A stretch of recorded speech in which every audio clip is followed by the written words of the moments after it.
क्या क्रिप्टो की तरह या जिस तरह ट्रेडिंग है कमोडिटीज़ की, जिस तरह एक सिंगल न्यूज़ वो लोकल हो सकती है, इंटरनेशनल हो सकती है, मार्केट को एकदम शेक करके रख देती है, तो स्टॉक्स में भी इसी तरह से ही है?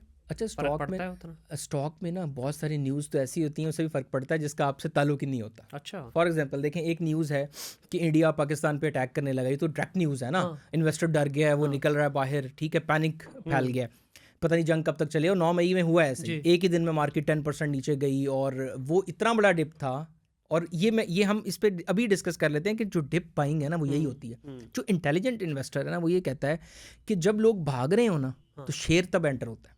ठीक है। वो उसको पता होता है कि यार मिजान बैंक है फॉर एग्जांपल, उसकी तो वैल्यू ही 400 से ज़्यादा है। हुँ। जैसे अभी मैंने पिटसेल की बात की है कि उसकी फेयर वैल्यू 60 है। ठीक है। अगर वो क्रैश इतना बड़ा आ गया, वो 40 पे आ गया, मुझे पता होगा कि यार 40 पे ये तो मतलब फ़ौरन लेने वाली चीज़ है। लेकिन इसमें वो फोमो भी तो आ जाता है ना? सर फोमो ये होता है उसमें, नहीं, फियर ऑफ मिसिंग आउट तब आता है जब ऊपर जा रहा होता सर है लेकिन वो शेयर। दोनों केसेस में है ना, आप देखिए नीचे आया, थोड़ा सा नीचे आया, आपने ले लिया और फर्दर नीचे चला गया नहीं, फिर? चला जाता है, होता है, हाँ। ऐसा होता है। अब देखें ना, जंग में यही होता है ना हाँ। कि उसका भी पर लॉन्ग तरीकाकार कर है, गई जंग। उसका भी तरीकाकार है, हुँ। प्रोलॉन्ग। लोगों को पता ही नहीं था कि जंग कब रुकनी है। हाँ, हाँ। ये तो ट्रम्प कहता है ना कि 8 दिन में मैंने रुकवा दी, 10 दिन में रुकवा दी, लेकिन वाकई हमें नहीं पता था। मैं तो चाइना में था, फंस गया था चाइना सही। में। हमारी फ्लाइट थी अगले दिन, और एयर स्पेस बंद हो गई दोनों तरह से, क्योंकि वैसे भी जाते हुए ना ये इंडिया से होके जाता है, एक सही है। जो हम गए थे चाइना की डायरेक्ट फ्लाइट से। ठीक है। लकीली मेरे पास जो फ्लाइट थी वो डायरेक्ट चाइना की थी। अदरवाइज जो लोग आए थे ना वाया दुबई, या ठीक है। वो दुबई एयरपोर्ट पे बैठे रहे हैं 3-3 दिन, 4-4 दिन।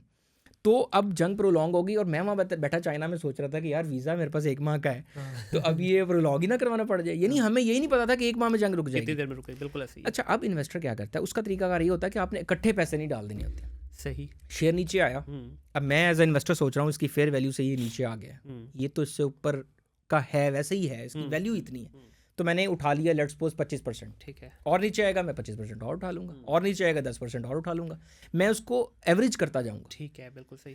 तो बजाय ये कि आप, अच्छा उसमें होता पता क्या है कि यार हले और थल्ले देख लीजिए, हो सकता है, ये अक्सर होता है कि जिस दिन, एकदम निकल जाता हाँ है। यही हुआ, आज हमें था पैनिक क्रिएट है, कल ये रात को अनाउंस हो गया कि जंग बंद हो गई, ठीक है। अगले दिन मार्केट 10% ऐसे ऊपर गई, और यकीन करें शेयर मिला ही नहीं। अच्छा, इस डोमेन के अंदर ज़्यादा बहुत बड़ी फ्लक्चुएशन नहीं होती ना क्रिप्टो की तरह, जिस सर तरह 30-40% एक दिन में भी गिर जाता है क्रिप्टो के एग्जैक्टली, अंदर? इसमें 10% का लॉक होता है। आप अच्छा, ये लॉ कैसे नीचे नहीं आ सकता? नहीं, कोई भी शेयर है वो 10% से ऊपर, या अगर वो पैनी शेयर है तो $1 1 रुपए से ऊपर नहीं जा सकता, या 1 रुपए से नीचे। ओके। 10% का लॉक है मार्केट को भी, अच्छा, मार्केट अच्छा। 10% से ऊपर नीचे नहीं जा सकती, शेयर 10% से ऊपर नीचे नहीं जा सकता। हुँ। 10% नीचे आ सकता है, ये 10%, ये जो कहते हैं ना अपर लॉक लग हाँ, गया, हाँ, हाँ, लोअर हाँ, लॉक लग गया, बेसिकली ये वो परसेंटेज की ओके, बात हो ये रही वो होती है वाली कि ये चीज़, लॉक अच्छा। हो गया।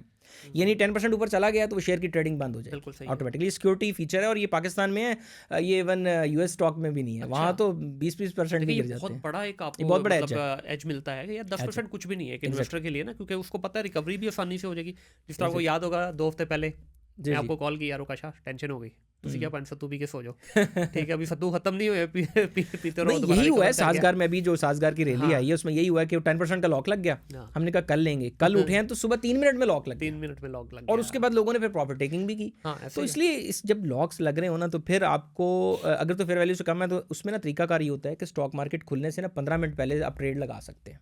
अच्छा, 15 मिनट पहले, स्टॉक ठीक है। मार्केट खुलती है 9:30 हुँ। डेली, हुँ। और बंद होती है 3:30। ठीक है। ठीक है, जुमे वाले दिन खुलती है 9:15, हुँ। और दरमियान में ब्रेक आती है। 12 से 2:30 ब्रेक होती है, तो उस दिन फिर वो 4:30 तक जाती है। ठीक है।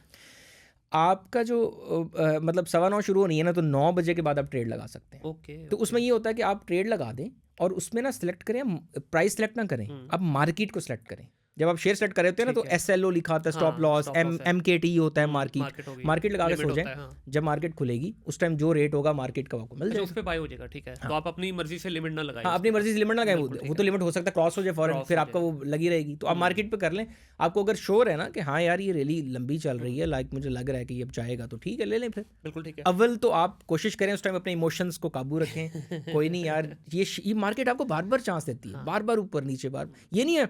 अच्छा, ये जो फोमो का आपने बात किया ना, ये अक्सर ही होता है कि हमें ये लगता है कि यार ये शायद लास्ट टाइम है, हाँ। अब ये शेयर ऊपर नहीं जाएगा, ये मतलब इससे नीचे नहीं आएगा।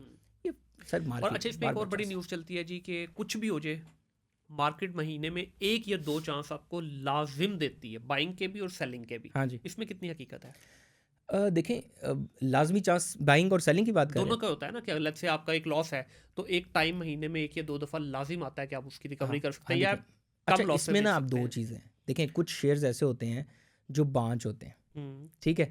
वो वही वाली बात पेनी शेयर्स वाली ना। हाँ पेनी शेयर्स के मुतालिक ना अब उसमें यह है कि आपने वो शेयर उठा लिया, वो हो सकता है उसमें दोबारा सट्टा हो ही ना, सही सही। ठीक है। बहुत सारी शेयर्स इसमें सट्टा होता है। अब प्रेमा अच्छा अच्छी कंपनीज में भी होता है, प्रेमा बहुत अच्छी कंपनी है, हाँ सबसे प्रीमियम दूध दूध जो यहाँ पे ऑस्ट्रेलियन काऊ का मिलता है और आपका डेयरी चीज़ें प्रोडक्ट्स हैं प्रेमा की हैं। बिल्कुल सही। लेकिन प्रेमा में जितना सट्टा होता है किसी और में नहीं होता। हम्म, बीको स्टील प्रॉपर बिजनेस है, लेकिन असल में ना कुछ छोटी जो कंपनीज होती है ना उसमें सट्टेबाजों को पता होता है कि यार इसको बार बार घुमाना है। मतलब वो कंपनी अब से ज़्यादा प्रेमा तगड़े सट्टेबाज हैं, अब वो प्रेमा शेक करते हैं। 40s पे सोया होता है, हम्म, ये यकदम 60 पे जाता है और वहाँ से फिर वो सेलिंग आ जाती है और फिर 40 पे आके सो जाता है। तो देखिए जो तो शेयर ऐसा है जो रेगुलर मूवमेंट दे रहा है, वो तो अगर तो वो फेयर वैल्यू के लिहाज से नीचे गिरा हुआ है ना तो फिर तो उसने ऊपर जाना है। लाइक मैं इसकी एग्जांपल दे देता हूँ, मिज़ान बैंक। ठीक है। मिज़ान बैंक अगर फेयर वैल्यू से नीचे लाइक वो 450 पे आ गया ना तो आप टेंशन नहीं लेनी। आपने 500 पे भी लिया हुआ है ना तो 500 क्रॉस कर लेगा, क्योंकि उसकी हर साल ग्रोथ कंपनी की ना बढ़ती है। बढ़ती है हर सही। साल उसकी वैसी वैल्यू ऊपर जानी है कंपनी की। यानी ये कंपनीज आप देखेंगे अगले 2-3 साल में ना वैसी आपको डबल ट्रिपल फोर में मिलेंगी। बिल्कुल सही है। उसी को कहते हैं कंपाउंडिंग के लेके सोचो यार उस कंपनी ने तो वैसे ही अपनी ऊपर जाने परफॉर्मेंस की जाना बेस पे है, ऊपर हाँ जाना है। हर साल जो है ना बैंक जो प्रॉफिट कमाता है वो सीईओ तो नहीं खा जाता, हाँ सबको मिलता वो है। दोबारा से नहीं मिलता भी है और वो री और इन्वेस्ट भी reinvest करता है होता बैंक। है, और सही। जाहिर है री इन्वेस्ट किया तो ग्रोथ और बढ़ेगी ना। हम्म, अब मुनीर भाई के एक ऑफिस है, अगले साल मुनीर भाई ने 3 ऑफिस। आप मिज़ान बैंक देख लें, हर साल उसकी ब्रांचेज और खुलती हैं। बिल्कुल हर सही। साल 100 ब्रांचेज अगर खुली हैं तो 100 ब्रांचेज का रेवेन्यू भी तो आएगा ना। ऐसे। तो ये रीज़न है कि आप जब अगर तो आपने सट्टे वाला को शेयर ले लिया, मैंने कहा था ना 5 शेयर अगर है ना हाँ तो सर फिर उसे जान छुड़ा लें। सही। मैंने एक शेयर लिया था, मैंने अपने उस्ताद को दिखाया। एक डॉक्टर साहब हैं, उससे ना मैं टेक्निकल सीखता था, तो ठीक मैंने है। डॉक्टर साहब को दिखाया, कहते यार ये बेफैज़ है, बेच दे इसको। मैंने कहा सर मेरा तो इसमें इतना लॉस है। कहते पैन होर वधना ही है लॉस, बदना ही ये है। कहीं और लगा दोगे तो शायद ये वापस रिकवरी हो जाए, रिकवरी हाँ। हो जाए। तो उसमें अगर तो शेयर इस नौयत का है ना कि वो शेयर अच्छा शेयर नहीं है, सट्टे वाला है, बुरी कंपनी है, आपको भी समझ आ गई है कि हाँ यार उसकी ग्रोथ ही नहीं है। बहुत सारे शेयर हैं लाइक WTL है। सर मैंने आज तक, मुझे बताएं WTL का क्या बिजनेस है? मतलब मैंने तो ये देखा कि AI में उन्होंने इन्वेस्ट किया है, कुछ थोड़ा बहुत उनका इंटरनेट का कोई है जो, हाँ वैसे तो कोई नहीं बिजनेस ना उनका। तो जो मैं ब्लू चिप्स कंपनी होती वो ही हैं जो आपको नज़र आए। मैं अभी बाहर से निकलूंगा, सामने देखूंगा मिज़ान बैंक है, हाँ मैं आगे जाऊंगा यूनिलीवर की चीज़ पड़ी होगी, तो ये सारी कंपनीज लिस्टेड हैं, ये ब्लू चिप हैं जो हर जगह नज़र आ रही हैं, तो बिल्कुल उन्हीं में सही। जाना चाहिए। तो अगर तो आप सट्टे वाले शेयर में फंस गए हैं तो फ़ौरन निकलें वहाँ से, ठीक है, अपना लॉस बुक करें, कोई नहीं, अल्लाह के हवाले, वहीं से दोबारा कमा लेंगे। बिल्कुल सही। और अगर आपने स्ट्रॉन्ग कंपनी में बैठे हुए हैं तो फिर चुप करके बैठे रहें, फिर आराम से लाइक जैसा मैंने आपको भी कहा कि चुप करके बैठे रहें। ईजी हो जाए। अच्छा मुझे यार ये बताएं, बड़ा इसमें इंटरेस्टिंग सवाल है ये हमारे ख़ास तौर पे यंग बच्चों के लिए। इसको एक एग्जांपल के साथ सेट करते हैं। 1 मिलियन का बजट है आपके पास, पोर्टफोलियो कैसे बनाएं? क्या 1 मिलियन का 1 मिलियन उठा के किसी एक शेयर में डाल दिया जाए, या वो मल्टीपल शेयर्स में डालना चाहिए हमें? किस तरह से डालें, टियर 1 में, टियर 2 में या टियर 3 में? ये एक ही उस सवाल में मैं काफ़ी सारी चीज़ें पूछ रहा हूँ, तो इनको जी। सारों को वन बाय वन एड्रेस करना है। या इसका हम लॉन्ग टर्म में रखें, शॉर्ट टर्म में रखें, मिड टर्म में रखें?